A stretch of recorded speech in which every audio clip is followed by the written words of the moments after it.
उत्तराखंड के शांत और खूबसूरत पर्वतीय क्षेत्रों में एक अदृश्य खतरा मंडरा रहा है।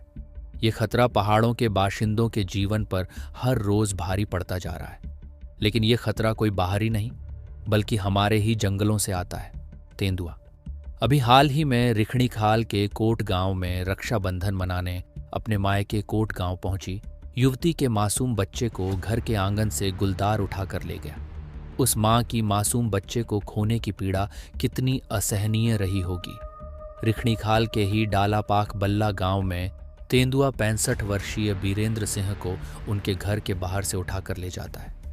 1 घंटे तक तेंदुआ उन्हें अपने जबड़े में दबोचे रखता है और ग्रामीणों की मशालें जलाने के बाद ही वह भागता है। लेकिन तब तक बीरेंद्र सिंह का चेहरा चबा डाला जाता है और उनकी दर्दनाक मौत हो जाती है।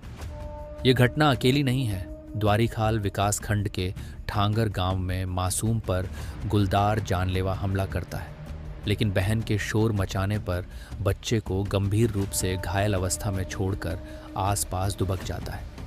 उत्तराखंड के पर्वतीय क्षेत्रों में हर रोज तेंदुआ ग्रामीणों को अपना शिकार बना रहा है।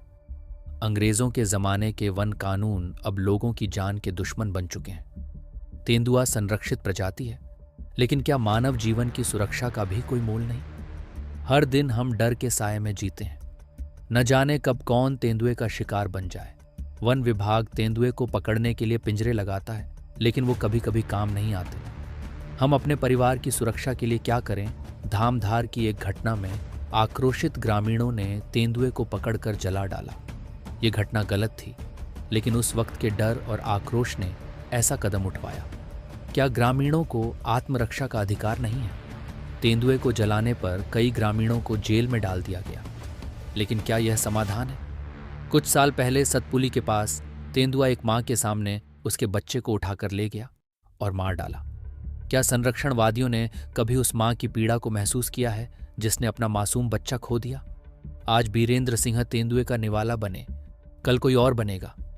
वन विभाग चंद हजार रुपए का मुआवजा देगा और फिर सब शांत हो जाएगा, जब तक तेंदुआ फिर से किसी और को अपना शिकार नहीं बना लेता।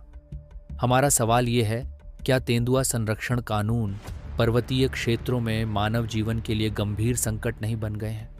क्या इन कानूनों का उद्देश्य केवल अंतर्राष्ट्रीय संगठनों को खुश करना है?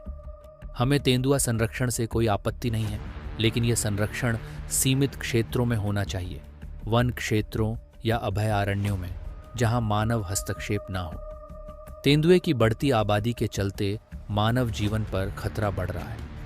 अब वक्त आ गया है कि विशेषज्ञ इस समस्या पर ध्यान दें और इसके लिए ठोस कदम उठाएं। अगर तेंदुए को जीने का अधिकार है, तो पहाड़ी क्षेत्र के लोगों को भी अपनी जिंदगी सुरक्षित रखने का अधिकार होना चाहिए। समय आ गया है कि मानव प्रजाति को भी संरक्षित घोषित किया जाए, ताकि इन खतरों से उनकी सुरक्षा हो सके। क्या आप सहमत हैं कि इंसान की जान की सुरक्षा सबसे पहले होनी चाहिए? अपने विचार हमें कमेंट्स में बताएं और इस महत्वपूर्ण मुद्दे पर जागरूकता फैलाने के लिए वीडियो को शेयर करें। अजय तिवारी।